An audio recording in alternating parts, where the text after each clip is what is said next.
مولاي صل وسلم دائما أبدا على حبيبك خير الخلق كلهم।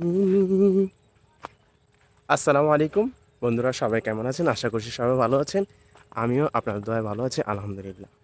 আজকে আমি আবারও এটাকে আমাদের নোয়াখালীর ভাষায় বেত্রাহাতর বলে, বেত্রাহাতরে চলে আসছি।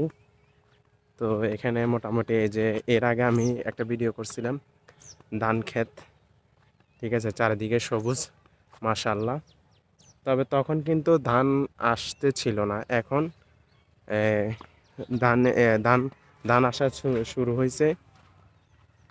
তো চারিদিকে সবুজ, আর এই যে মানে সবুজের ভিতরে যে হাঁটতেছি, আলহামদুলিল্লাহ আলহামদুলিল্লাহ, মানে কি যে ভালো লাগে।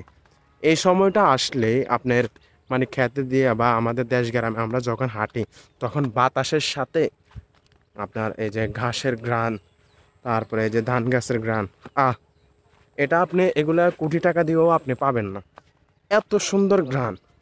মাশাল্লাহ মাশাল্লাহ। এই যে এখানে আবার কি বলে, এই ধান ক্ষেতের মাঝখানে তুব্বা বলে আর কি, এই তুব্বার ভিতরে কিছু কিছু এই লাগানো আছে, লাউ গাছ, কুমড়া গাছ, এগুলাও লাগানো আছে। মাশাল্লাহ, এক কথায় অসাধারণ, এক কথায় অসাধারণ। আমি আপনাদেরকে একটু পিছনের ক্যামেরা দিয়ে দেখাই যে ধান গাছে ধান ধান আসা শুরু হয়েছে, যে এটা একটু দেখেন।